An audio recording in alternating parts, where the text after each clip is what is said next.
What's going on, trail and ultra runners? Welcome to another episode of the KoopCast, a podcast where we explore all areas of ultra running, including training, racing, nutrition, physiology, psychology, as well as have a little bit of fun banter along the way, all in an effort to help you become a better ultra runner.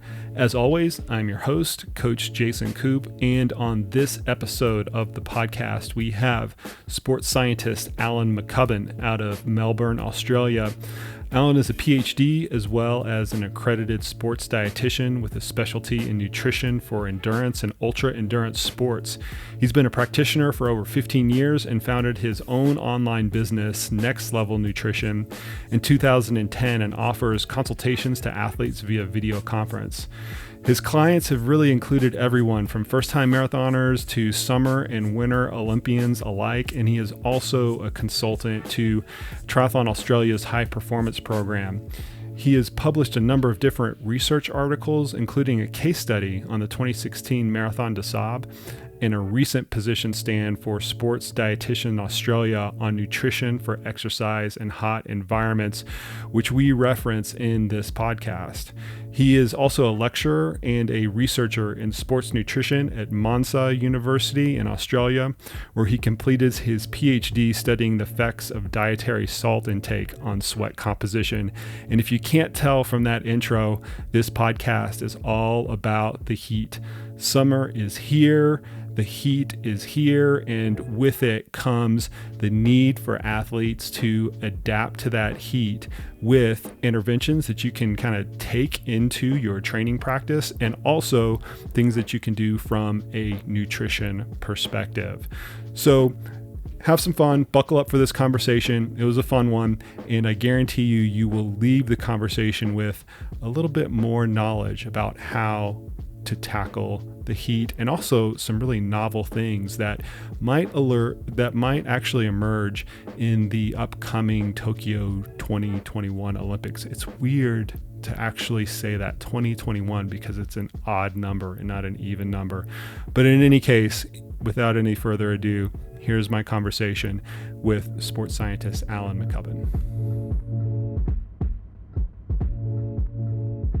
I wanted to start out a little bit by discussing this paper that came out in January of this year that you were the lead author on. And it's a position statement for nutrition for exercise in hot environments. And I remember when it came out, the first thing that came to mind is like, oh, all this stuff is getting ready for Tokyo.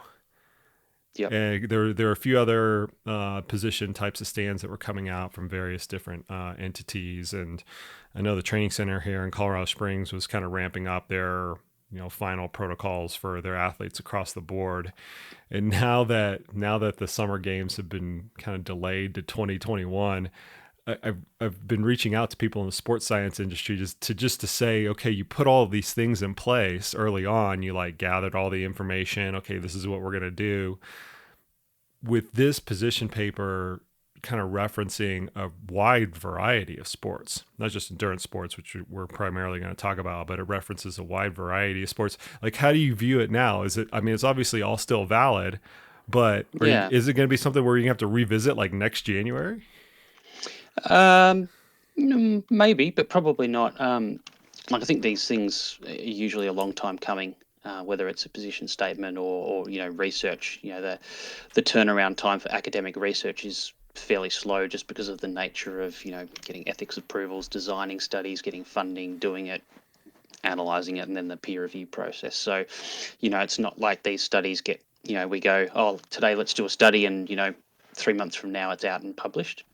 That position stand was probably almost an exception to that. We sort of said, yeah, let's do it in July last year, and then in January it was there in the journal, and that's pretty unusual. But obviously it's a review paper. It's not, we didn't do a study or anything for that.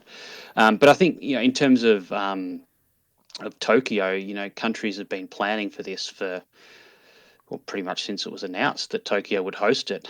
It's been years of planning that go into these sort of things. For pretty much every country, and obviously from the academic side of things, people start to get interested in this, and then you see, as you said, reviews come out from different organisations. Like I know I'm an author on another one that we did was specific to gastrointestinal issues in another journal, Temperature. That was again specifically looking towards Tokyo. But obviously, exercise in the heat isn't limited to just, an Olympic Games every however many years a hot games comes around. It's relevant to anyone who exercises in the heat at any time. Some of the guys who contributed to that paper, Ollie J, for example, he's a thermal physiologist here in Sydney. He does a lot of work with the Australian Tennis Open, which is obviously every single January, and they get really hot temperatures, over 100 Fahrenheit, over 40 degrees Celsius. Pretty much every year, and so he's been doing a lot of work there in terms of trying to understand what's safe and what's not for players, and for example, with the main courts, when to close the roof, for the outdoor courts, when to leave them open, all that kind of thing. So there's a lot of work that goes into that side of things, and Tokyo has kind of made it topical, I suppose, in terms of publishing work, but that work's really ongoing. Well, and more recently, it kind of started with Doha, because Doha was super hot. And then Tokyo, especially for the marathon and the race walking events, it looked like it was going to be like a repeat of Doha. And then all of a sudden they retracted and they ended up moving the venue, which was really interesting to see play out because, I mean, you saw it very, very vividly where the athletes that felt that they could create a competitive advantage in the heat they were like, hey, listen, we can handle this. Yep. And like protesting to a certain extent. Yeah, absolutely. And I always, when you go back and you look at, some of the events in Doha, it was stunning to me, the difference in the way that some of those athletes approached those events. Like some of them seemed to be like really dialed. They had super good, cooling strategies. They had some sort of heat acclimation protocol kind of leading up into the event. And then other athletes, like you'd watch them warm up and do things and you're like, man, you're doing the exact opposite of what you should be doing. And I've always wondered, like at that level, like why does that even exist? Because there is all this research out there that's been there for decades. Oh, I totally agree. And it's funny you say that because, one of my colleagues, Steph, who I work with at the university at Monash, she works with one of the marathon athletes from Australia who went to Doha, and we were chatting to him about it afterwards, and he was saying exactly the same thing. He saw about 4 or 5 other countries, plus the Australians, doing pre-cooling strategies and all that kind of thing, getting ready. And then he looked over and there was, runners from some of the African countries warming up in tracksuits and full-length, tops before the race. And he sort of like, what's going on here? And, he said that those particular countries didn't do particularly well on the day or the night as it was. But, you're totally correct about that. And I think some of it is that there's all this research out there, but it's that translation of that research and how that gets to the athlete in terms of, the practitioners that are involved in supporting them, whether it's coaches, whether it's exercise scientists, physiologists, nutritionists, dietitians, all these sorts of people. And, obviously some countries have got a lot more support in that area than others. Yeah. The relevant point to the audience that'll be listening to this podcast and ultramarathon running will know about the Badwater Ultramarathon, which is it's probably one of the best use cases in the entire world for everything related to heat stress, the acclimation strategy, the during competition cooling strategies, the hydration strategies, the nutrition strategies in the heat, like the whole thing. It's just it's just a really good case study because the environment is so extreme. And at the same time, unlike a lot of other ultramarathon events, you can have access to your crew the entire way. And so you can implement strategies there that you kind of otherwise wouldn't be able to implement. But still, even then, I've been going out to that race for, I don't know, 12 or 14 years now. The athletes didn't always do the best things to get ready for it. And I think we'll talk about some of that with relevance to this paper here. And some of it is just a little bit of, the nature of ultramarathon training and running, where it tends to be, the protocols tend to be like communally passed down from person to person to person versus research based. But some of it is just every sport. Well, it's true. That's true. I mean, history, There's right? always I a mean, culture. yeah, there's a culture of it. Absolutely. Some of it has to do with that, and then some of it just has to do with the evolution of things. So we'll probably get into that for sure. But I always like bringing up Badwater because it's a special group of people there, which I've done Badwater, so I can consider myself in that special group. But let's bring it back to this paper really quick. What are like the big nuggets, like the big rocks of information that you were trying to communicate to practitioners and athletes out in the field that they need to take into consideration for training and competing in the heat? Yeah. First thing I'd say with that paper is it's an open access paper. So, unlike a lot of academic research where it's behind a paywall and you have to be, a university staff member to access it, literally anyone can download this paper for free. So, certainly encourage people to do that. And it's not a particularly technical read either. There's a little bit in there, but it's not too bad compared to a lot of academic papers. So people are interested, feel free to go to the journal. And get that. But in terms of the main sort of points from that paper, I guess the main things is firstly in terms of trying to define what is a hot environment. People say, well, at what temperature do we need to be concerned about all of this stuff? And the key take home from that paper is that you can't just put a single number on it. There's so many different variables that go into what makes a particular environment stressful from a heat perspective, and that depends on the exercise intensity that you're going at, and that will depend on if you're doing a 100-miler versus a half marathon, for example.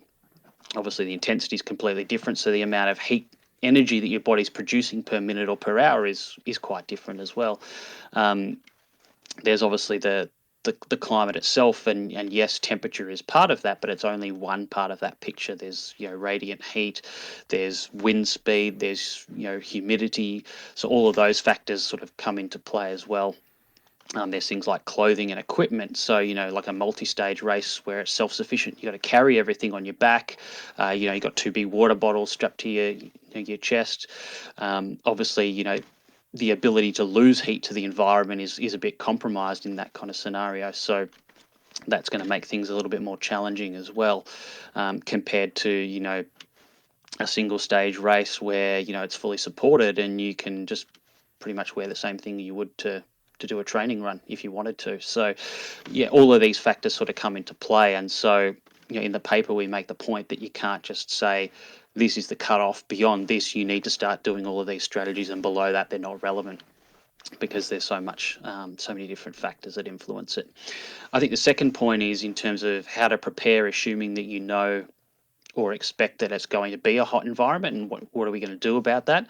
The biggest thing is actually not nutrition at all. It's heat acclimation or acclimatization. So getting your body adapted to hot environment before you go out there and do it. And depending on where you live in the world and where you're going to be training and racing, that can be a real challenge for some people. And for some people, it's just, doing your normal training, and that's all you need to do. So, if you have someone coming from, winter down here, for example, and then traveling to, North America or Europe to then, compete in a hot environment, that becomes really problematic potentially as well. Yeah. And you do need to sort of put those heat acclimation or acclimatization strategies into place.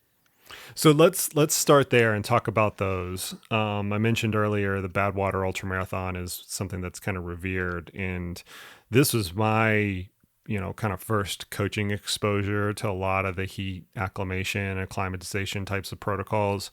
And the one thing that struck me when I first started getting into this about 15 years ago was that everybody seemed to have their own, flavor of acclimation protocol. Some people used an overdress scenario. Other people like to use a passive sauna exposure. Other people like to use an active sauna exposure where somehow they, cajoled their gym owner to be able to roll the treadmill into the sauna and somehow jerry-rig the electricity that's needed to go to it and things like that, and run and do jumping jacks and things like that.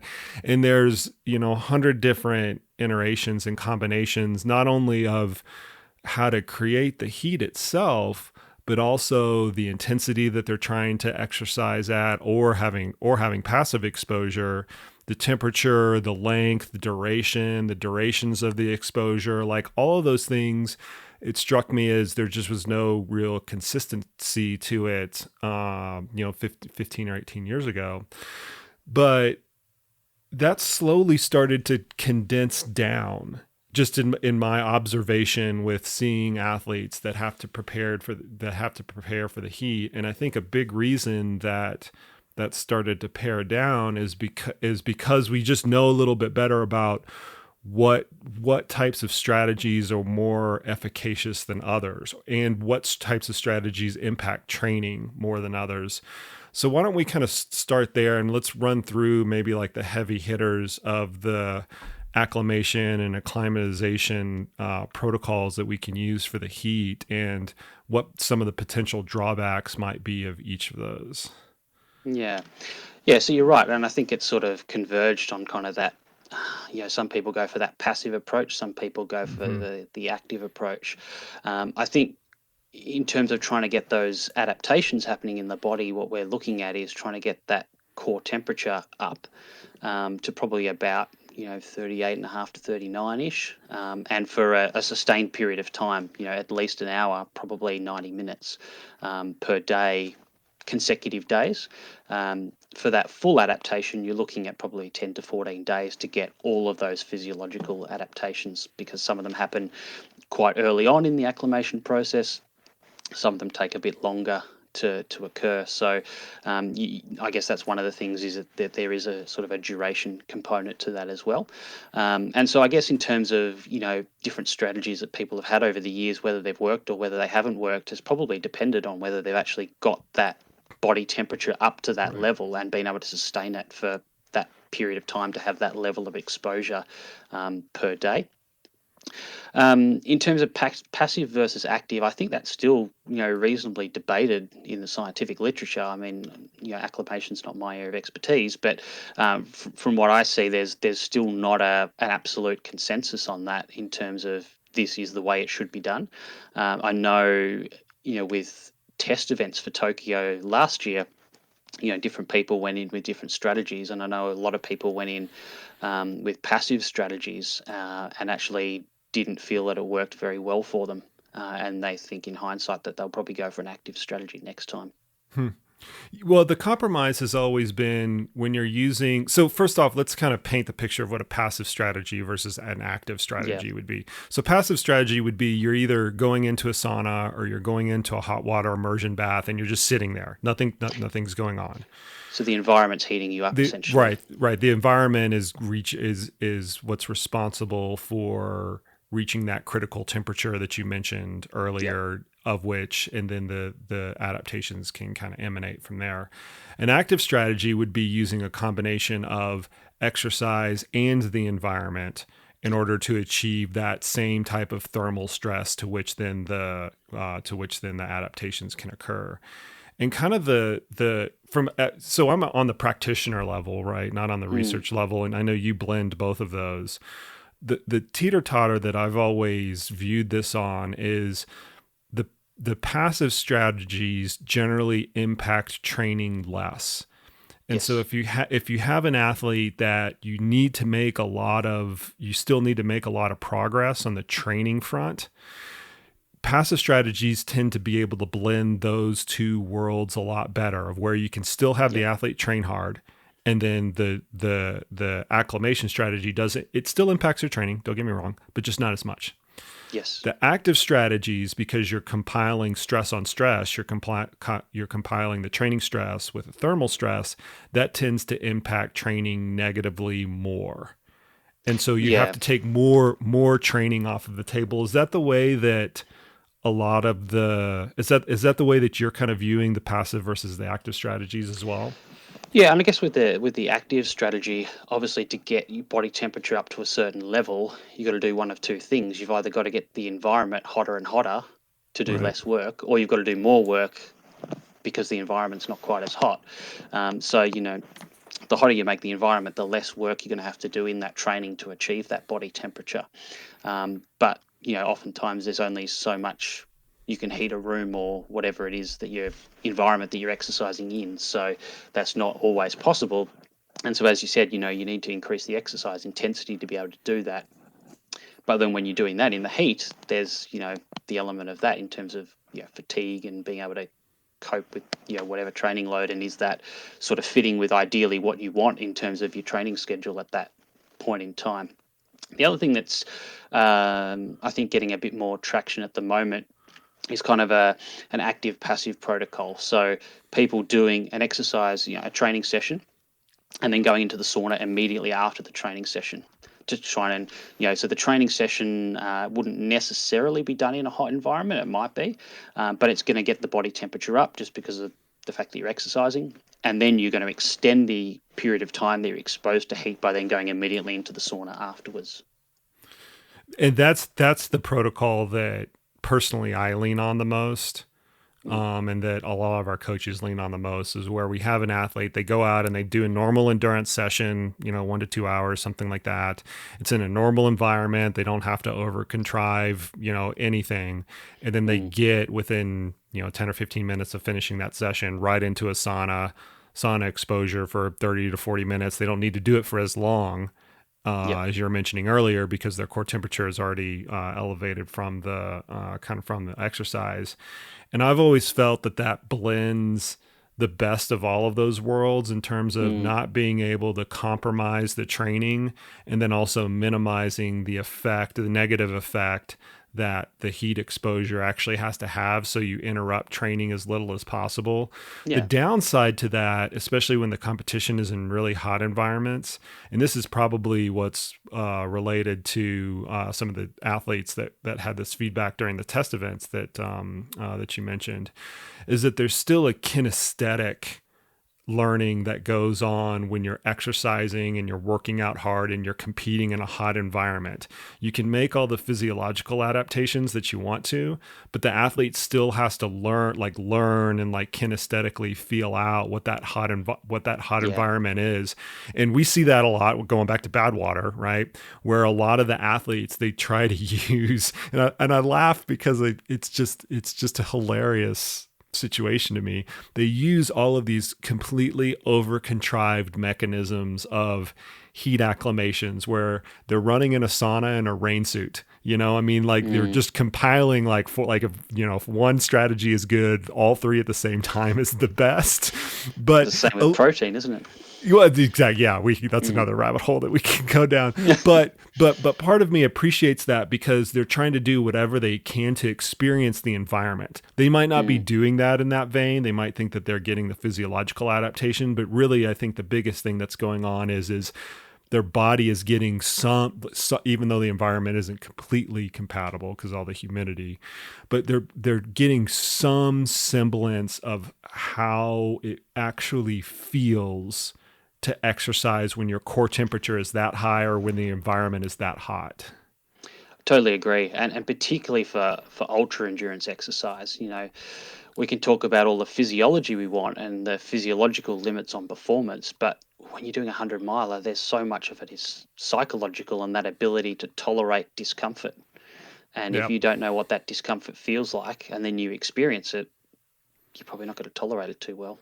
Yeah, I mean, I like the way that we're approaching this. It's kind of both from the egghead side, as I affectionately refer to a lot of the physiologists out there, but also the practitioner and the athlete side, where you've got to realize that when we're doing these things, it's not strictly limited to the physiological variables that we can manipulate. There's still other aspects that we need to take into consideration when we're considering training protocols and acclimation protocols and things like that.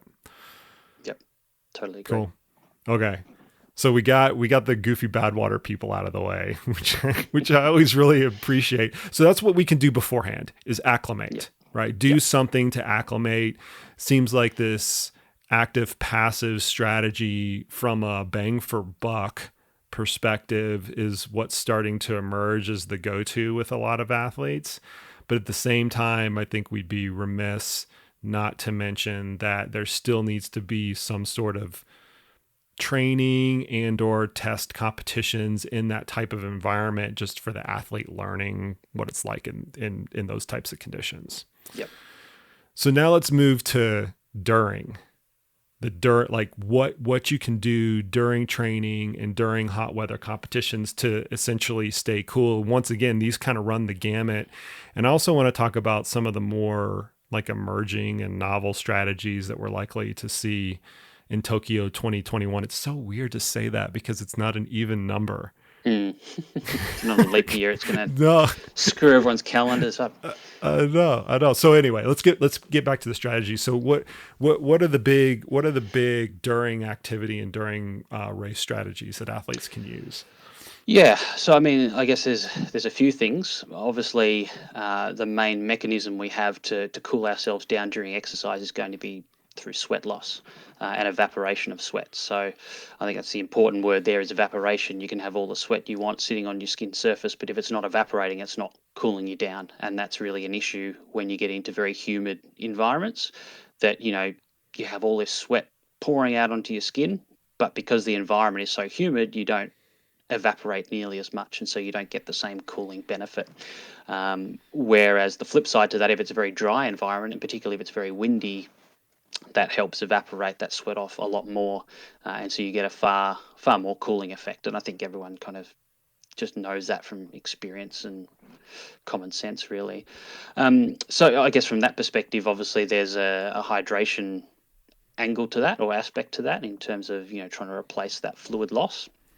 I guess there's a couple of angles that you can kind of attack this from. One is that you're losing all this fluid to keep you cool, so we need to replace that fluid. How much is that? How do we best do that, etc. The other aspect is the theory that if I hydrate better, I can keep a lower body temperature, and that certainly does seem to be the case to some extent. Although I would say that the difference in body temperature is not that great. We're talking less than half a degree difference generally, unless someone's really severely dehydrated, but they've probably got bigger issues to worry about than performance at that point in time. So from that perspective, I sort of look at hydration through that lens of not necessarily it's a cooling mechanism, but it's just trying to keep the system working properly by replacing essentially what you've lost from a fluid perspective. And then I guess in terms of the other strategies is what are the other things you can do to cool your body down while you're exercising. 10 or 15 years ago, certainly when I did all my training, all the sports nutritionists and dietitians used to laugh and go, "Oh, you wouldn't throw water over your head because, if you're not drinking it, then it's a waste of water." But I mean, we know now just from thermal physiology that actually pouring water over yourself is basically free sweat, and then that will evaporate off your body and create a cooling effect. So actually, there is a benefit to doing that. So obviously there's that strategy, and then there's other mechanisms of cooling in terms of the temperature of what you're putting in as well. Putting in ice or something close to freezing is going to have more to some degree an impact compared to room or air temperature drinks, which again, using the bad water example, is going to be pretty warm. Yeah. And there's been some aspects of that are debatable, because I know for a brief period of time, one of the big things that emerged predominantly in professional cycling, but you also saw it in triathlon as well to a certain extent, was doing a cold slushy drink. So literally a sports nutrition Slurpee, if you want to think about it like that. You're just taking your regular sports hydration products and you're running it through ice in a blender. But it turns out that a strategy like that might actually be too cold and somewhat counterproductive, even though it could create a heat sink in the body. Yeah, I think where the research has sort of come to that is suggesting that the heat sink effect is maybe not as great as we originally thought, and it's fairly temporary. If you think, particularly for an ultra, the period of time you're producing energy versus the small heat sink effect that you're going to get, and the other factor there is that it may actually have an effect in reducing sweat rate, which means that it may temporarily have a tiny little cooling effect, but if it reduces sweat rate, then you don't cool as much from sweat evaporation, and then that's probably not a desirable sort of compensatory behavior. So Yeah, I think that the slushies probably still have a role in the shorter, really high intensity events where you're not going to get a huge fluid loss, where it's short and sharp. And also in those events where evaporation of sweat is not being that effective. So very humid environments, for example, that might be not a bad strategy. But I think for when it's relatively dry heat, when there's wind, there's plenty of sweat evaporation, it may be questionable how much effect it's going to have, and particularly for ultra stuff. It's kind of a drop in the ocean, I suppose, to have a slushy compared to the amount of total body heat you're going to generate over 5, 10, 15, 20 hours of running. Yep. So ice water, ice fluid would be productive in terms of cooling your body down. But when you get it down to that slushy, slurpy type of consistency, that's where we need to. It's not that it would be bad; it's just not as effective, right? Or it reduces the body's ability to sweat. Yeah, to a small extent, and I don't think anyone sort of really pulled that apart over a longer duration of exercise and said, which is the worst of those sort of two effects. But I think, thinking more real world and putting that into a practical context, how practical is it to get a slushy at, the 70-mile mark of a 100-mile race or something like that, and down it. And the other thing, I guess, to consider with that is, there's a perceptual benefit possibly of having very cold, whether it's ice or, slushy, or whether it's very cold water. It just makes you feel better, so that's a good thing. But the other aspect to that is, with the slushy, that might be too cold. You end up getting an ice cream headache, or it just stops you drinking as much. Which in some scenarios may not be a problem, in some it might be.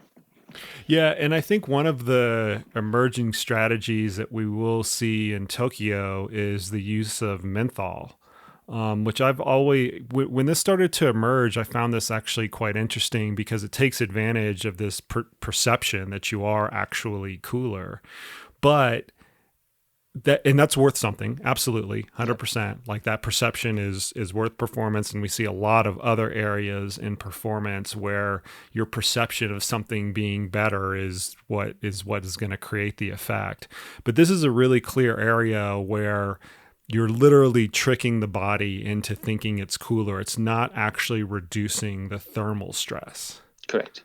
So what are the types of situations? Because this is what's going to come out. I'm trying to future-proof this podcast a little bit, because what's going to happen is like these athletes are going to compete in these hot weather environments, and then menthol is going to be the rage. And then the everyday athlete is going to try to use it in some use case that the Olympic athletes are using it. I'm going to use it in my blah, blah, blah. But that might not be a good use case for that particular athlete if they have to actually reduce their body temperature. Like if they have to use a strategy that literally needs to make them physiologically cooler.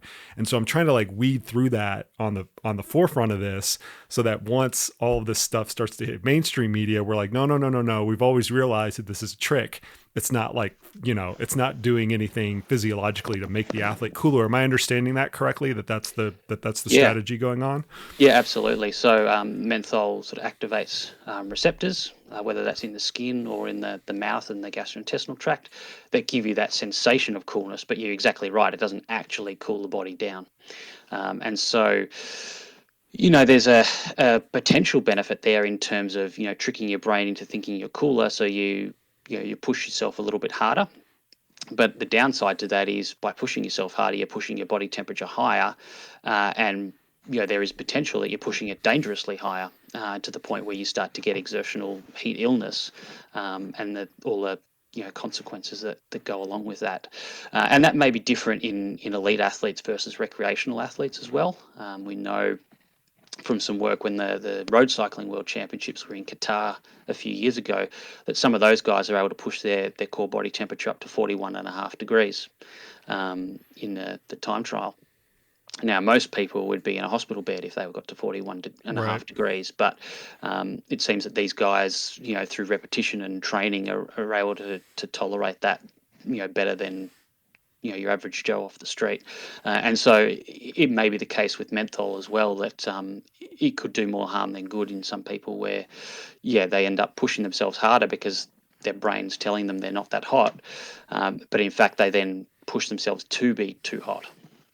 For the audience members that are listening right now that might be a little bit uninformed about this novel strategy, because it really hasn't been that widespread yet. I mean, what we're literally talking about is taking a cough drop, for lack of a better word, a Halls, which would be here in the U.S. What is it? Fisherman's Friend in Australia would be the brand. Okay. Yep. And literally consuming it Yep. in an effort to trick your body that it feels cooler than it actually is outside. I mean, that's the extent of the strategy. Yes, exactly right. Yep. Yeah. So really simple, not very complicated, but all it is it's I keep using the word trick, but I mean, in all essence, that's what it is. It's a trick. Your body thinks it's cooler than it actually is. Yeah. And therefore you can run a little bit harder, cycle a little bit harder and things like that, because the impact of how you are perceiving the environment isn't as great. Yeah. I mean, I guess coming back again to the sort of the practicalities of this, a bit like the slushies, from an ultra perspective, that effects can be fairly short-lived. Like you pop a Fisherman's Friend in your mouth, that effect might last 5 minutes, maybe 10, something like that, and then it's worn off. So, unless you're going to be popping one of those every 10 or 15 minutes for 20 hours, you're not going to have that effect ongoing. Ultra runners will do that. When you tell them that, ultra runners will do that, man. You know it.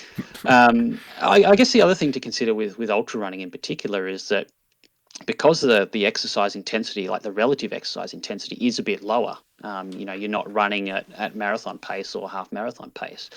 So theoretically, your body temperature is not as high most of the time. There'll be exceptions, things like bad water and so on. But and so, reducing the perception may not be as dangerous actually during that kind of scenario, because you're less likely to push yourself up to that, 39.5, 40 degree kind of mark, because you're probably sitting at, low 38s most of the time anyway, as opposed to, something like half marathon where you're probably sitting closer to that 39 and a half, and you're going to push yourself over, over 40 by doing that. But again, how much advantage you get from that.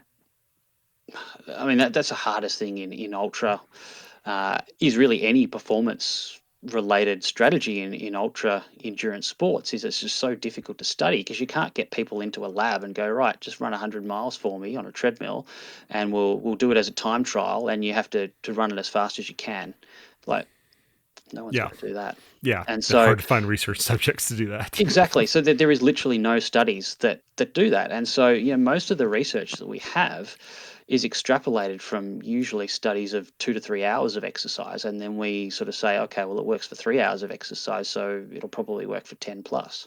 We're doing a study at the moment in the lab, which is 5 hours of running. And that's, I can't think of many studies that have actually done longer than that in running. Like there's sort of, walking protocols that have gone up to 7 hours, and, obviously case studies at races, but I can't think of any other lab study that's ever gone, even beyond 3 or 4 hours, let alone, what you would do in an actual race. 100%. Let's dive into that study that you're doing in your lab. And I have a little bit of familiarity with this, just being kind of close to the space.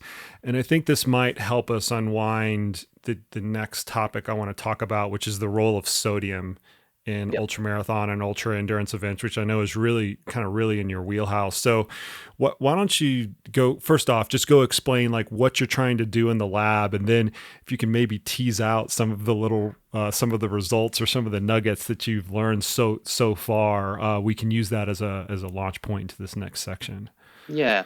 So I did my PhD looking at sodium, finished a bit over 12 months ago now.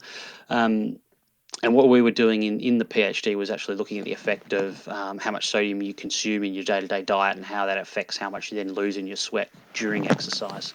And there'd been some research on that going back as far as World War II, but it was pretty extreme examples, going on severe sodium restrictions and that kind of thing. So we sort of looked at it more through a real world lens and sort of saying, okay, well, if people load up on sodium before an event, what does that do to their sweat sodium losses during that event? So we looked at like a 3-day protocol, and thinking particularly that, a lot of people go out and do, commercial sweat testing and they get their result, and, however many millimoles per liter or millimoles per hour, however you want to look at it. And then they go, oh, geez, that's high. I need to load up on sodium before my race. So they go and do that, but is that actually increasing their sodium concentration in the race and kind of, cancelling out the benefit of the loading up? And we found in that yes, you do increase your sweat sodium concentration by increasing the sodium in your diet. But over 3 days, even if you effectively double your sodium intake from a kind of a normal intake, you're only looking at a change of 10 to 15% in terms of sweat sodium concentration. So it's probably not that extreme. Yes, if you continue that on for a longer period of time, it will probably continue to go up. And the older studies of soldiers during World War II would suggest that. But that's probably not realistic anyway. And I guess the other thing that we found from that was that if you do try to load up on sodium, it's to a large extent fairly futile, because 95+% of that extra sodium you eat in that period just gets peed straight back out again. Your kidneys do a good job of keeping things in balance in a pretty short time scale. So that's kind of the stuff that we had done in the past. But what we wanted to do this time around is look at, okay, well, you do a sweat test and you get your result, whatever it is. What does that actually mean?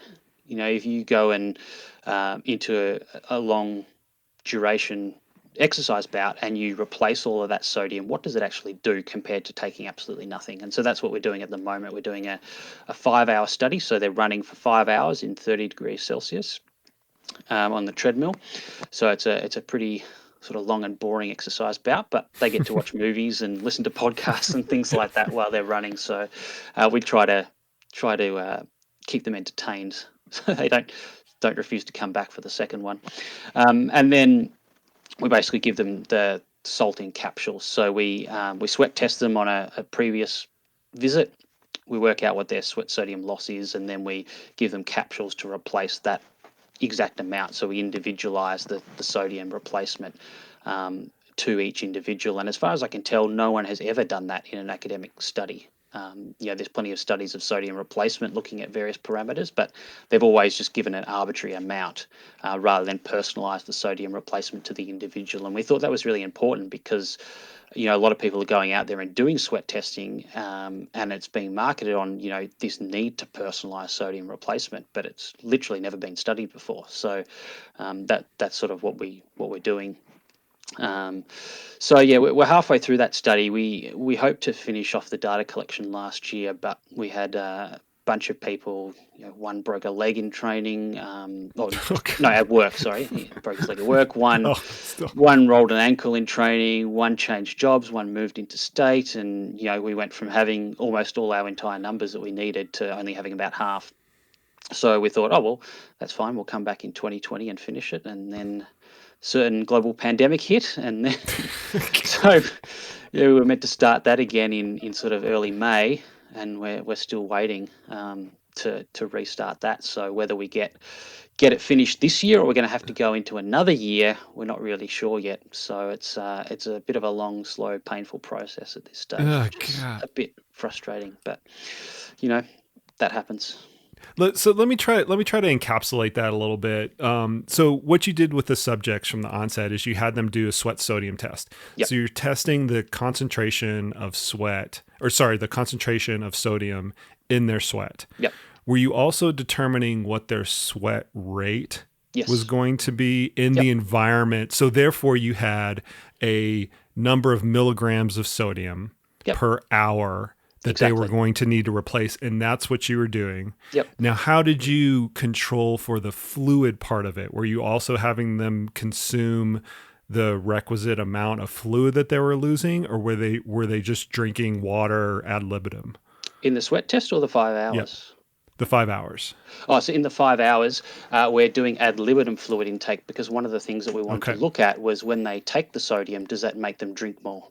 Yep. Because that's what I kind of wanted to get at, because that's the knock right now with consuming salt tablets is that it causes you, I'm using knock in quotation marks for the people that, since we have a failure of audio on this podcast right now, the kind of the one of the contentions with using sodium tablets actually out in the field is that because it's such a highly concentrated bolus of sodium that you're consuming all at the same time, it's therefore going to force you to drink more than you normally would, which dilutes the sodium even further and kind of perpetuates whatever problem you might have going on in the first place. So you're having them taking in what would be the quote unquote correct amount of sodium in terms of sodium per hour, but then you were having them drink however they felt.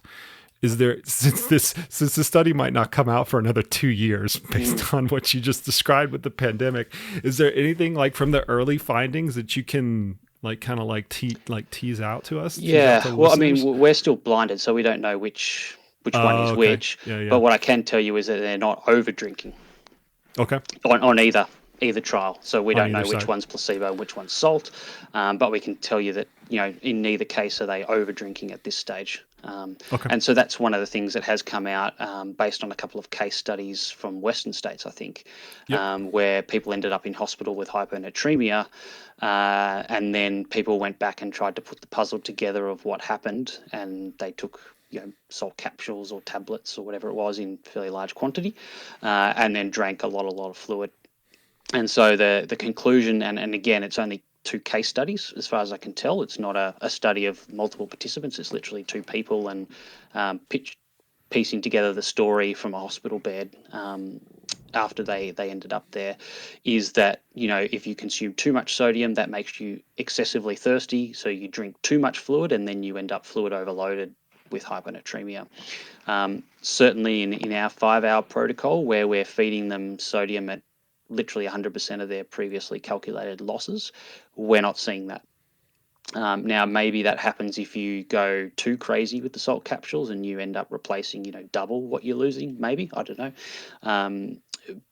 But certainly I don't think anyone would ever advocate for that. So I'm not sure that that's it's a warning not to do it, but I don't think that's something that we need to really debate scientifically, because I don't think anyone's ever going to recommend you replace more sodium than what you lose during exercise. Right. Well, and the other thing confounding it in the Western States case study that you mentioned is just the environment.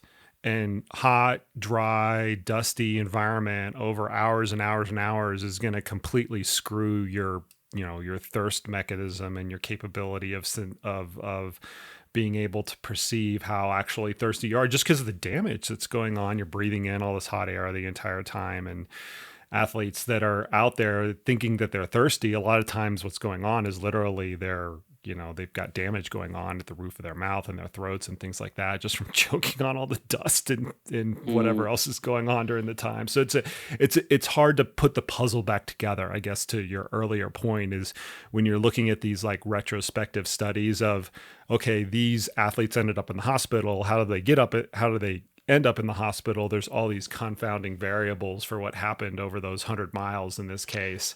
That's hard to put back together. Totally agree. And if you ask someone after they've had an episode of hyponatremia and they're very unwell, or how much sodium did you consume in a 100-mile race that was yesterday, or a few hours ago? I finished a 100-mile race. I couldn't probably tell you accurately what I'd consumed. Yeah, I know. And that's if I was well, let alone if I'd ended up in hospital. I know. I was a runner in the Western States 100 in 2011 when one of the studies that they did out there was they took the runners after the race, and the ones that were hyponatremic, they put them into one of 3 categories. They either rehydrated them orally, they rehydrated them through a standard IV, or they rehydrated them through a super salty bolus. I think it was a 3% sodium bolus. And I was slightly hypernatremic at the end. I don't remember what my serum sodium was at the time, but just barely under the threshold. And they randomized me into the super salty bolus. And we had no idea what this protocol was at the time, because it was fairly new. It'd been used in emergency medicine a little bit, and they were just kind of like trying it out in an ultra setting. So I had no idea what was going on. I felt better instantly. Yeah, it was remarkable. And now that is, it's more the standard of care that you see at these ultra marathons at the end, where people are in a hypernatremic state.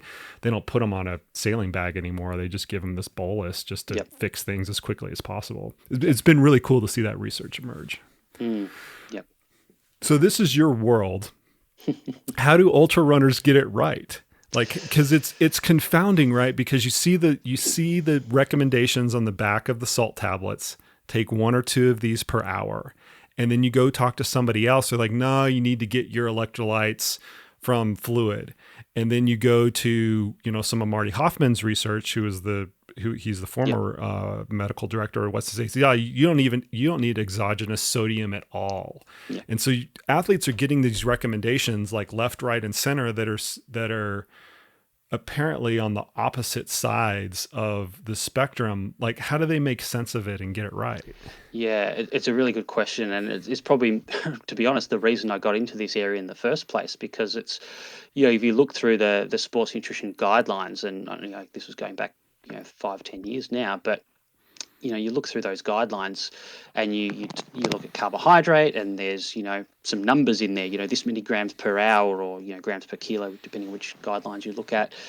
Fluid, there's some suggestions there, and, obviously these are still debated, but there is something there. Mm-hmm. You get to sodium, and it's kind of this vague statement like, if you lose a lot of sodium, you probably should replace some. It doesn't say when it's too much to be lost. It doesn't say how much you should replace, and that's not a criticism of the authors of these statements. It's that they've got nothing to go on. There's no research out there to inform them on how to write that guideline properly, and so for me it was like, well, there's perfect opportunity from a research perspective to fill a gap, and that's what I've sort of been trying to work on. And so, it's a little bit tricky, and it's still, a lot of it is sort of based on hypotheses at the moment. And, like Marty's recommendations are based on, his observations at Western States and case studies he's done there. And, so it's a really interesting one. And as you said, there's really conflicting advice. And I think a lot of that is because there's an absence of guidelines. So people kind of just fill the gap with whatever suits them.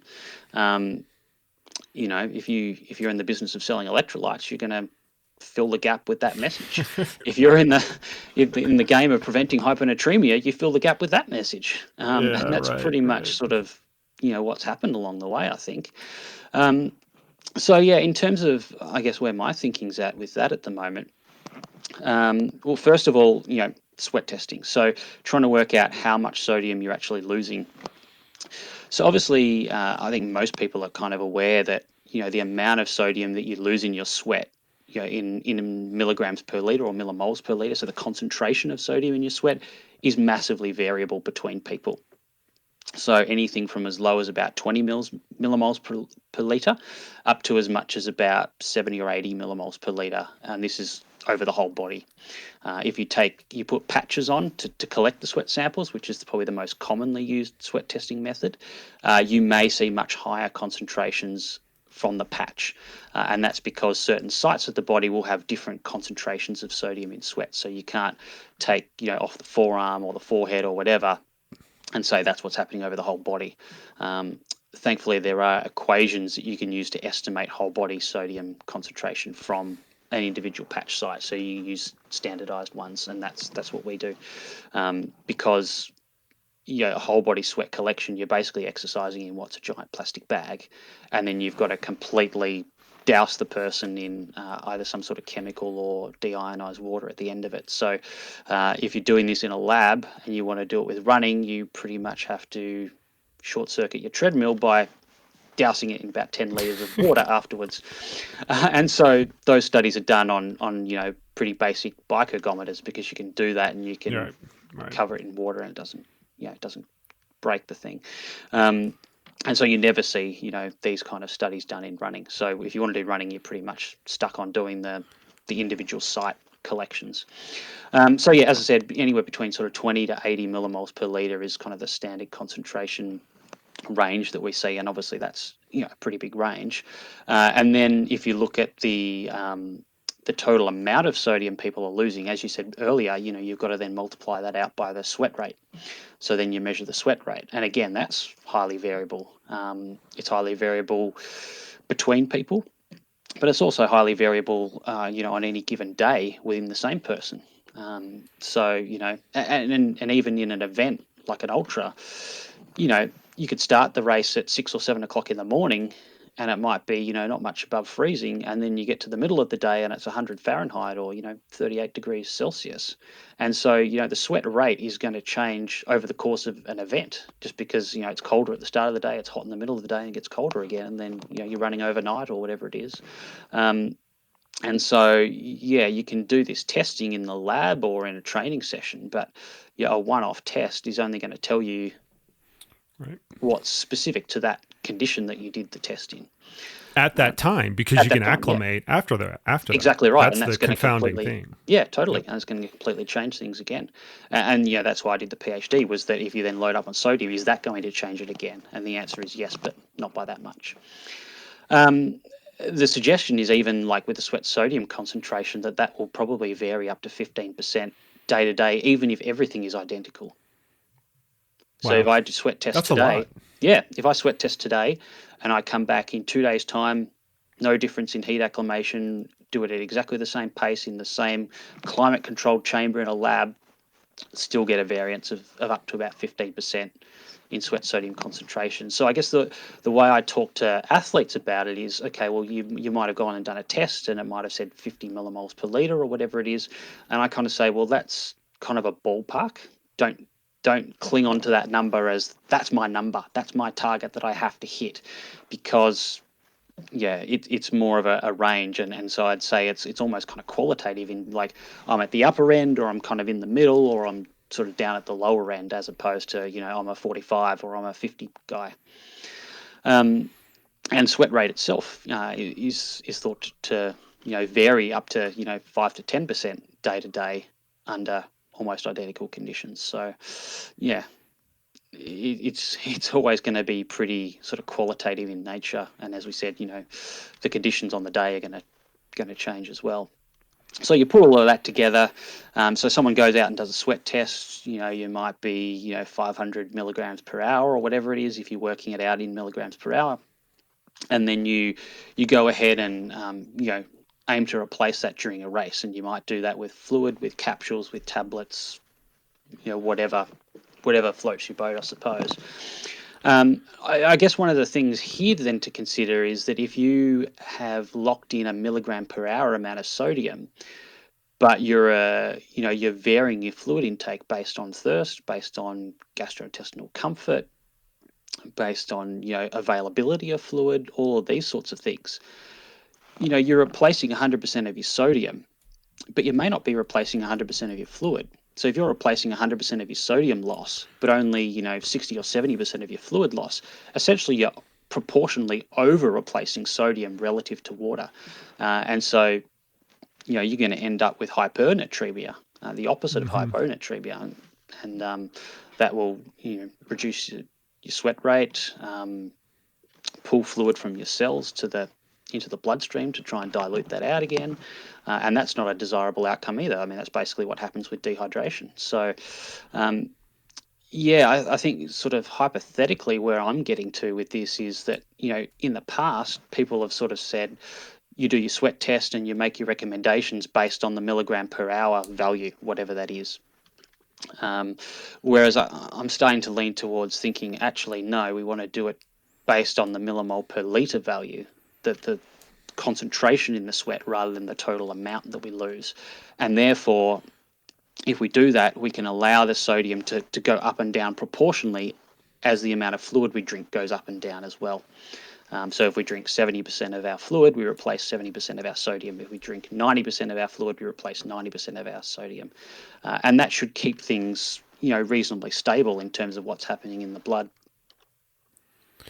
And that's the exact way that we do it with our athletes. When we come up with nutrition plans for our athletes, we have 3 kind of critical components, and I think the rates are how we're determining the rate is the critical piece of that. So on calories, we're just doing it on calories per hour. Yep. Right, being the critical component of that.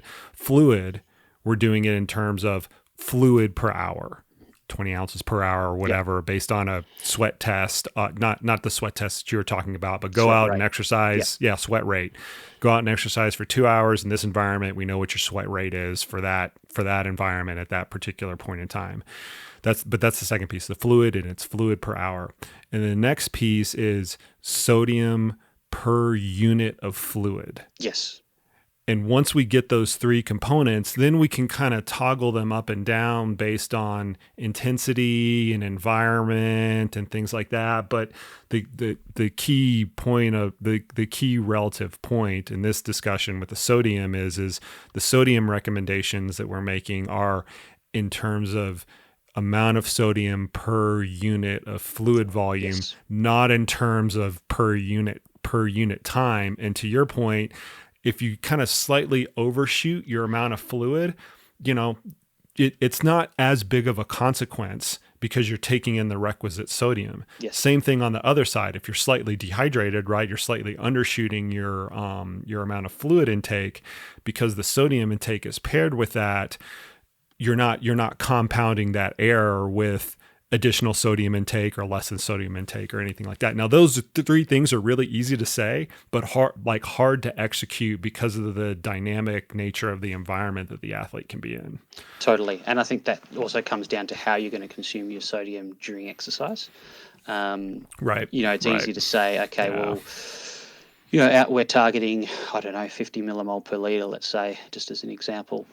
And so we might say, well, it's one thing to say everything we drink should have 50 millimoles per liter of sodium in it. But that's not really practical because there's going to be times where you're just having plain water. There's going to be times that, you're having other drinks and things like that. A few, and I guess different athletes have different preferences. And so, you can kind of accommodate that depending on the event. But there is events where, you're going to be given bottles of water, self-sufficient events and things like that, where, you're not going to have these perfectly made up electrolyte drinks to exactly the concentration you want. You're either going to take what they give you or you're going to take water, and that's pretty much all that's on offer. So in that case, you've then got to get the sodium from somewhere else. And I think, as much as capsules have kind of been trashed in terms of, causing excessive sodium consumption, well, that's only if you take too many capsules. If you have capsules that have got a sort of a slower release coating, it's not going to dump all that sodium into your stomach in one hit. And then you can basically say, well, for every bottle or however you want to call it, unit of fluid that you drink, take one capsule or two capsules, whatever it works out to be. And you can do it that way. And certainly I've done that with quite a few athletes recently. I feel like we're just in another one of these nutrition ebb and flows that always happens with nutrition supplements and things like that. They get hot for a while, and then for whatever reason, it gets demonized for a while. And then probably like 4 years from now, you're going to come back on this podcast and it's rubbish. Sodium capsules are it's going to either be worse or get better or whatever. It's just going to kind of like keep tip them all going down the and going toilet and going live on the podcast or something. It's crazy. It's crazy. I mean, I've been coaching for long enough that I've seen a few different cycles of this, so I just kind of laugh. But I think the take home, I always try to drive these conversations back to the practical recommendations that the athletes can take away.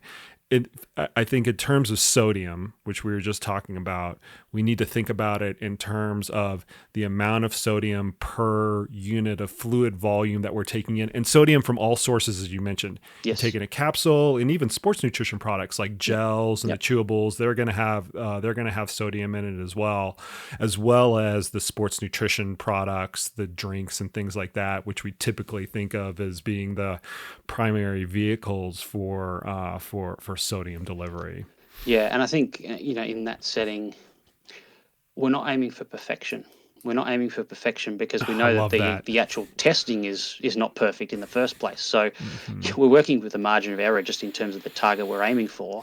And then, on the day of the event, you drop a gel or you don't quite get down all that drink that you intended or whatever, you're never going to get exactly the plan in terms of your sodium intake. It's just not going to happen. So it's not what we're aiming for. It's just trying to give us a ballpark to aim for, if we're at the upper end, the middle end, the lower end, something like that, and take it that way. The other thing I was going to say, I guess the counter in this debate is, there's that talk of, oh, you don't need sodium at all. Your body kind of just compensates for that. Right.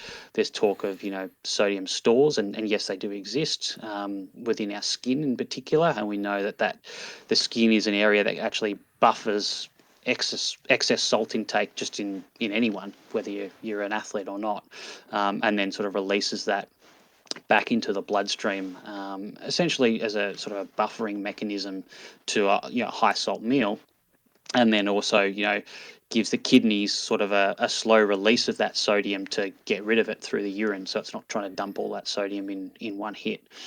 And so there's been a lot of talk about, oh well, you don't need to consume sodium during exercise because we've got this sodium store and we're just going to release it to prevent us getting hyponatremia. And it's an interesting hypothesis, but I don't think anyone's ever studied it. So I think it still remains a theory. It's certainly, for all the talk about it, I don't think anyone's ever demonstrated that it actually happens. Not because it doesn't, but because no one's ever done that study. So again, part of this 5-hour thing that we're doing at the moment is trying to look for evidence of that. Do you anticipate having anybody actually being hyponatremic at the end of those 5 hours? No, I mean it's possible. It is possible. I guess we have a little thing called research ethics that we have to worry about, which means that we do weigh people at the end of every hour of exercise. Yeah. So if we notice they're substantially gaining weight, we take action around that. So we try to prevent that. But I guess if they're consistently at the end of each hour starting to creep up the weight, then that's probably telling us that they're going to be at high risk. So you mentioned that there's this huge range of sweat sodium concentration that people can have. And like anything else, there's a bell curve associated with that. And what started to emerge, and I think you've probably noticed this as well in Australia, but in the US, although we have slightly different, sports nutrition manufacturers, they tend to follow each other for the most part, is a lot of the really high quality drink manufacturers, they're trying to hit the bell curve. Yep. And that's anywhere from 400 to 600 milligrams of sodium per liter of fluid. But we know that some athletes are not going to need that much, and other athletes are going to need even more than that. I mean, over a gram, 1,000 milligrams per liter. Outside of getting a sodium concentration test, and just to kind of tease a future podcast, I'm going to have Andy Blow come on from Precision Hydration, who they do a lot of this and a lot of these personalized hydration recommendations to try to drill into that, and that's going to come out maybe 3 or 4 weeks after this podcast comes out for the listeners out there.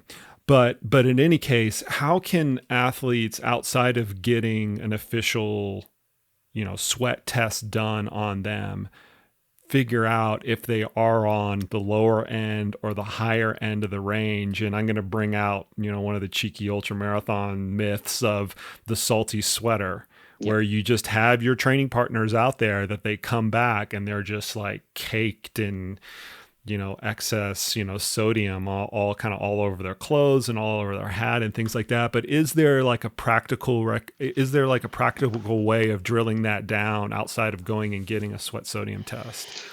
Not really.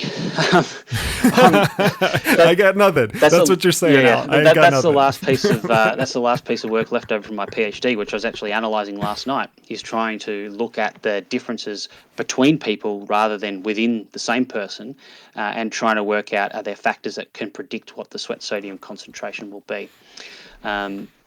We were trying to look at particularly the influence of sodium intake. Again, a salty sweater is just people who eat too much salt in their day-to-day diet. There may be an effect of that, but I think it's pretty small. Again, looking at those within changes, you have to make pretty dramatic shifts in sodium to start to see, big, any significant changes in sodium concentration. The biggest predictor, and this is going back again, looking at sort of the mechanistic lab studies, the biggest predictor is the sweat rate itself. So the higher the sweat rate, generally speaking, the higher the sodium concentration. And so if you're looking at the differences between people, some of that may be in terms of, bigger bodies, generating more body heat because they have to work harder to move at the same pace. Higher sweat rate, therefore higher sodium concentration. And the reason for that, this is probably kind of getting into the weeds a little bit, but the way that sweat glands work is it produces the sweat in the base of the sweat gland called the secretory coil, and then it goes up towards the skin surface. And as it goes up through the duct towards the skin surface, some of the sodium and the chloride gets absorbed back into the body. And the thinking is that the higher the sweat rate, the faster that sweat is moving through that duct, and the less opportunity it is to get it reabsorbed back into the body. And so you end up with more coming out on the skin surface, and hence higher sweat sodium concentration. And that relationship seems to be fairly linear. So the higher the sweat rate, the higher the sodium concentration over the kind of normal range of most people. So if you know somebody who's just a heavy sweater in general, that could be, we're going to caveat this a lot, that could be an indication that they also have a high sweat sodium concentration. Could be. But yeah, again, we talked about heat acclimation earlier. Heat acclimation is going to significantly reduce your sweat sodium concentration. Right. It's going to do the opposite. Yeah, exactly right. So yeah, it's one of those things that, we can talk about. Am I the higher end, the lower end? I think, to be honest, unless you take a sample and look at it, you're not really going to know for sure. Yeah. And I guess the $1 million question, which we're trying to look at the moment, is, and hopefully future research is to look at, does it actually matter? So, as you said, most products trying to hit the middle of the bell curve. If you're at the ends of that curve and you still hit the bell curve instead, how far away from that do you have to be before it actually matters? And I don't think we really know the answer to that yet. Yeah, maybe this is something we can kind of kick around a little bit, because I've always taken the approach, and I'm not going to profess that, I have the right approach to this. This is just based on deductive logic and logical extensions of the research, as we were talking about earlier. But if I have an athlete, I would rather them be, this is in an ultramarathon situation. I would rather them be slightly over what they need in terms of sodium either per hour or per milliliter per unit of fluid volume, as we were mentioning earlier. I would rather them be slightly over than slightly under, just because your body has a better way of adapting if it's slightly over, and the negative consequences of that are not nearly as big as being slightly under and becoming hypernatremic over the course of 20 hours. From an approach standpoint, that's always the way that I've looked at it. Like when we're planning out nutrition, where I'm like, okay, well, if you're going to be taking in, let's just say 600 milligrams of sodium per liter, right? If you're up at 700 or 800, I'm not going to get too squeamish at that. But if you're down at 400 or 200 over the course of many, many hours, 400, 200 milligrams of sodium per liter, if you're undershooting that over hours, that's where we're going to have to start to put in corrective measurements. That's always the way that I've practically internalized it. I don't know if you have any thoughts on that one way or the other. Yeah, it's a really tricky one to answer, as you said, in the absence of data to look at it. I mean, I guess if you're over supplementing sodium relative to your losses, what's that going to do? Theoretically what it's going to do is firstly increase the sodium concentration in your blood, and therefore the osmolality. Higher osmolality in the blood will draw fluid out of your body's cells in towards the blood, so you have a larger blood volume but less fluid within the cell itself. A higher osmolality, if it's not balanced, will tend to reduce your sweat rate, so that might be a downside to it in terms of body temperature regulation for the same amount of total water in the body. And will tend to retain more fluid, which, again, is that a good thing? Is it a bad thing? It probably depends on the person and the situation. I think it's really hard question to answer because we don't have data on that. As I said, this 5-hour study we're doing at the moment is literally the first one I can find in the literature that has actually sweat tested people and then replaced it according to what they lose.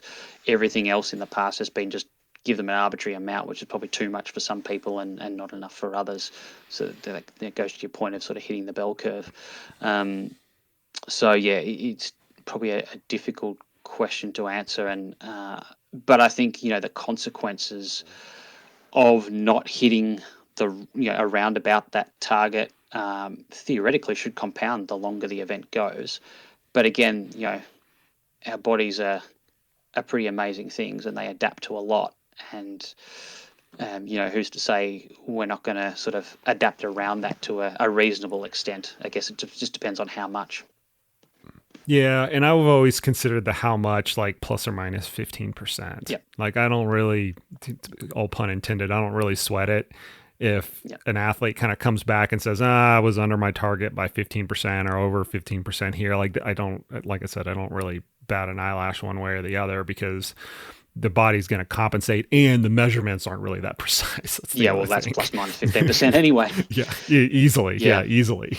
But anything above that, like I'm looking for the outside of it. Like if you're taking in 100 milligrams of sodium per liter of fluid, or 150 milligrams of sodium per liter of fluid over hours and hours and hours and hours, that would be like a critical error. Or if you're taking in like 2 grams of sodium, which we've seen athletes do that at races, because, once again, ultramarathon psychology is if 1 is good, 2 is better, 3 is best, and 5 is, the best ever, ever, ever. Or the counterculture that tends people. To get out of control. Or the counterculture people who say, if 1 is better, then I'm doing 0 minus more. That's right. Yeah. 100%. I mean, there's plenty of papers looking at ultra races where people take no sodium at all and never develop hyponatremia. So there is that argument. I guess what you probably see in those people, though, is they end up with a lower blood volume, because to balance out the sodium, plasma sodium concentration, the osmolality, that's kind of what has to happen. So you end up with less total water in your body and less blood volume.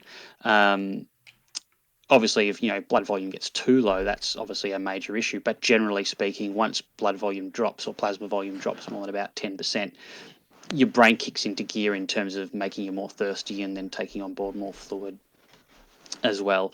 But again, if that's just water, do you then dump some stored sodium out of your skin? We don't really know, because no one's studied it, but it seems plausible. And I guess the other thing is, to have that lower body water, that lower blood volume, what are the consequences of that for ultra, both health and performance? And I think that's something that we still don't really know 100% for sure, because it's not really, again, as I said, you really can't study performance over that kind of distance. All we can do is observe what happens to people in the real world and then try and make some best educated guesses about it. We're always extrapolating things, right? Yeah, exactly. And so, people make the argument, all the fastest guys do this, so that must be the best thing. And, the appeal to authority that happens a lot of time in sport in general, but ultra running is I think a hyper example of this. Just kind of gets nauseating sometimes. I saw so-and-so do this, so now I'm going to do it. It's like, well, sometimes they're just a really good athlete. Yes. Yeah, exactly right. I want to kind of leave with a strategy that is starting to become, that's starting to emerge more and more, and one that's actually been around for quite a while. I mean, I first ran into this strategy in the early 2000s, where it was really pulled from a lot of like mechanistic types of studies at the time. And that's this concept of hyperhydrating immediately before an event. Yep. So the morning of an event, or maybe even the day before, where you're using, and what's commercially what's starting to emerge, just because it's easier and it's more practical, is a hyperhydration solution, a super salty solution that would contain like 1.5 or maybe even 2 grams for a 16-ounce serving of fluid, in the effort of like pre-hydrating yourself before an event in a hot weather environment. And I'll give like a practical anecdote. When we started implementing these strategies with our athletes, particularly at some of our hot weather camps that we were doing, is that it was literally a game changer.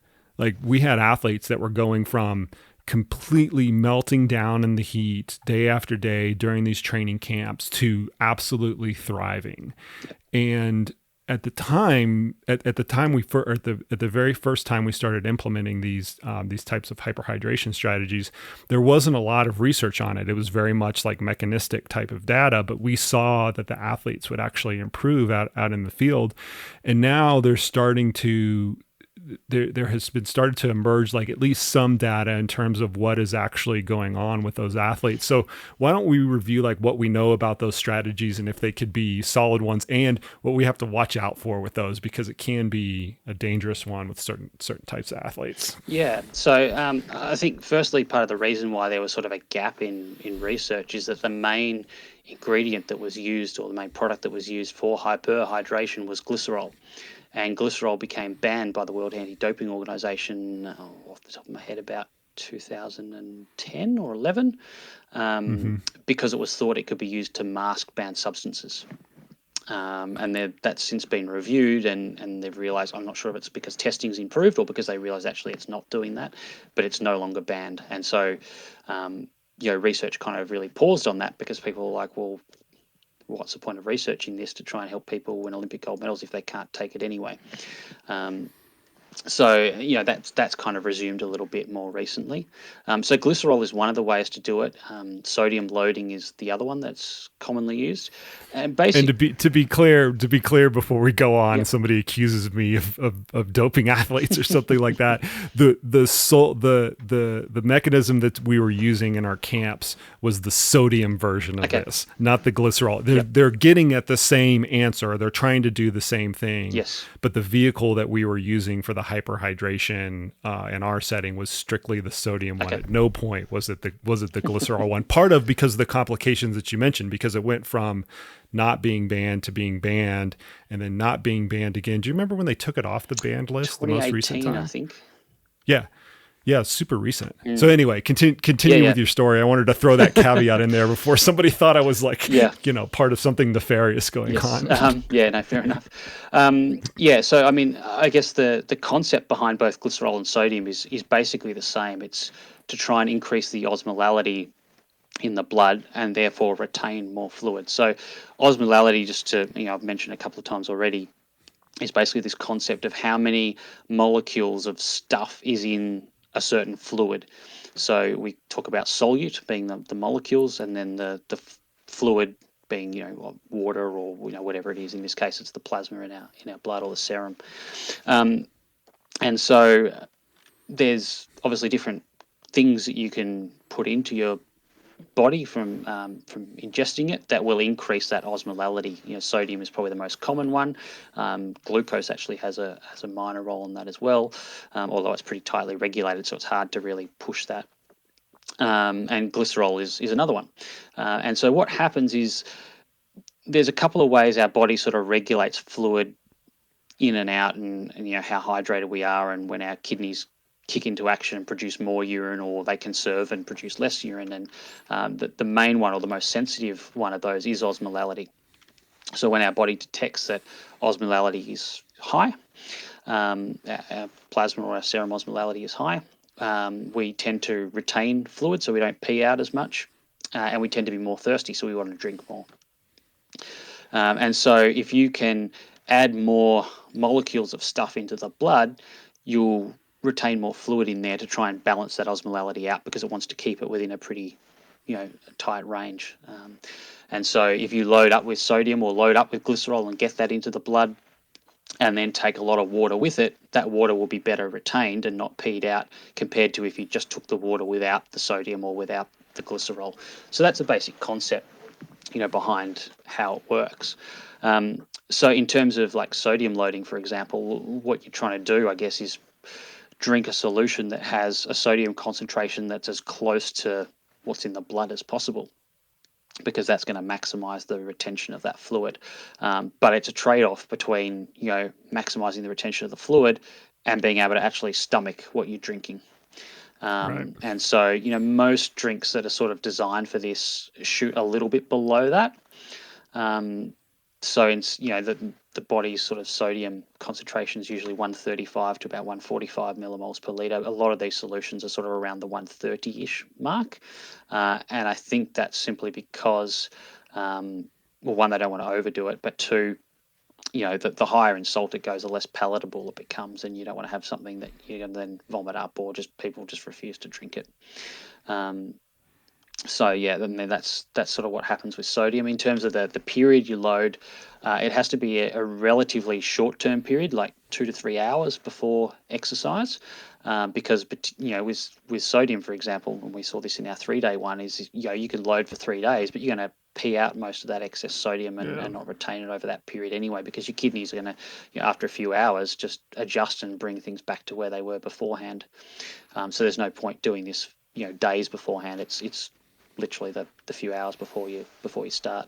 Yeah.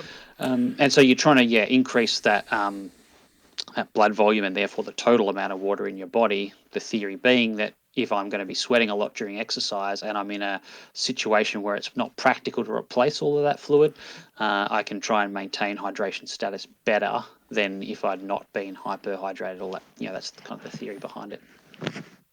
Yeah, and the protocol, I don't mind peeling the curtain back on this protocol because this podcast has no sponsors or anything like that. And part of the reason I don't have sponsors is so I can mention these things and then trash other things that I think are rubbish. But the protocol that we use is we use a commercial product like Scratch Hyperhydration or Osmo has a hyperhydration solution. We administer it to the athlete. Athlete would drink, 500 milliliters of it during breakfast. Hour and a half later, something like that, we'd go out and do the exercise session. And I don't use these words lightly because I don't like to oversell protocols that we use. But for the athletes that were really struggling in the heat, and primarily the ones that couldn't keep up with the fluid consumption that they needed in hot weather environments, it made a big difference. And there are not a lot of protocols out there that I will say that about, whether it's an acclimation protocol or a nutrition protocol or whatever. But for whatever reason, this one, for a particular subset of athletes that have issues hydrating, it has a lot of efficacy to it, just in what we see in the field. How'd they find the taste, by the way? Because I'm aware of the Scratch one, but I haven't tried it. It's you got to kind of bite the bullet a little bit. It's not the most, but athletes are willing to do that. I mean, they try to flavor profile it. We've used a few of them, the Scratch and the Osmo ones. Yeah, it's really not that bad. To be honest with you, it's better cold. Yep. And those are like trial and error things, right? You put a little bit of ice on top of it. It's a little bit better cold. And then if you just, take a deep breath and, chug it all in one spot. We are a little bit cautious from a practical standpoint, especially when we're working with, non-elite athletes, when we have athletes that are just normal people at our camps and things like that. If any of them are hypertensive, inducing that big, sodium load all at once, we sometimes will cut the dose in half or something like that. But, all being said, I know people knock the taste and things like that. Athlete before their training, it's not that big of a deal. Now during, I would not use it as an intervention because of a whole host of negatives that could actually come about. There's no logical reason why you would. So is glycerol going to make a comeback on this Olympic cycle? I think it's quite possible. Yeah, I think it provides it probably tastes. I haven't used it a lot myself, but I think it probably tastes a bit better than some of the sodium loading protocols that people have used. It kind of has a bit of a sweet taste to it, rather than being incredibly salty. Whether that makes it hard to stomach the volume. I haven't worked with a lot of athletes yet that have sort of done a lot of glycerol loading. It was one thing that, I do a bit of work with Triathlon Australia, and it was one thing that we were looking at doing in terms of prep for Tokyo. And then when everything happened, we kind of, we were literally a couple of weeks out from starting to play around with it when this the whole pandemic thing sort of happened and races got cancelled left, right and centre. So we had no races to sort of use as guinea pigs for it. So I haven't done a lot of glycerol loading myself, with athletes that I've worked with yet, but it's something that we've got on our radar. Yeah, I mean, now that it's off the banned list, I think you're going to see a lot of athletes start to kind of reintroduce it as a protocol or start to tinker around with it. Suffice to say, I think 2022 is going to be the year of menthol sports nutrition products and the year of glycerol sports nutrition products. We'll probably see that emerge. The Winter Olympics. Exactly. We always see this every Olympic cycle, like something comes out, like the last Summer Olympics after that was like the year of cupping because of all the cupping marks on this, particularly the swimmers like Michael Phelps and things like that. This is going to be no different, where we start to see some of these things start to emerge. Yeah, exactly. All right, Alan. Well, I appreciate you coming on. This has been great, man. Really fun conversation, one that's extremely topical here in the US. This podcast will come out in July, and it's going to heat up. Badwater is going to be one of it's looking like, at least, fingers crossed, it's going to be one of the few events, mass participation events, that actually happen here in the US. Their race director has been pretty upfront about, we're going to try to make this happen, kind of come hell or high water, and all the athletes are getting in their sauna protocol right now as we speak. So it's going to be topical, certainly here in the US when it comes out. I think it'll be topical again once the Olympics come around. And like I said, I just really appreciate your time. Before we break here, why don't you tell people where they can kind of find more about you and what you do, either on the academic side or in the commercial space? Yeah, so my academic work is at Monash University, which is in Melbourne here in Australia. So if you go to Twitter, for example, we have the Monash Nutrition and Exercise Clinic is the full name on Twitter. So if you search that, you'll find it, and the same on Facebook. And that's probably the main places where you'll sort of find out what we're doing. So any new studies that we publish will all sort of come out through there. When we're recruiting people for studies, obviously, you probably have to be based in Melbourne for most of our studies, although we occasionally have questionnaire-based ones. And I did one of those in my PhD, which had people from North America, the UK, Hong Kong, everywhere. So yeah, all of those sort of new studies that we're recruiting for come out through those channels as well. In addition to that, yeah, you're right, I do some private practice work as well. So my business is called Next Level Nutrition. There is an American Next Level Nutrition, which is completely different. So mine is nextlevelnutrition.com.au, and the Twitter handle is NextLVLNUT, sort of an abbreviation of that. So that's probably the place to find me. I'm not as active on Twitter as I could or should be, but I try to keep a bit of a presence on there in terms of stuff I'm doing, but also sharing other stuff that's happening that I think is interesting and of use to people. And then the final thing, it's not always cycling specific, but I do some writing for cycling tips as well. So a lot of the topics on there, while it's obviously a cycling website, a lot of the stuff on there is equally applicable to really any endurance sport. So some of that stuff's relevant as well. Yep. And that's how I initially became familiar with you, is your work on cycling tips. You do a really good job with that. Appreciate all your time. All the links to everything that Alan just mentioned will be in the show notes.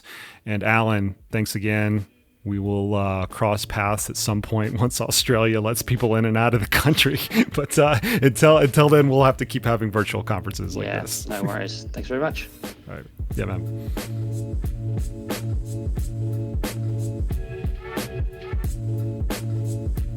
And there you have it, folks. Thank you guys and gals for listening to another episode of the KoopCast.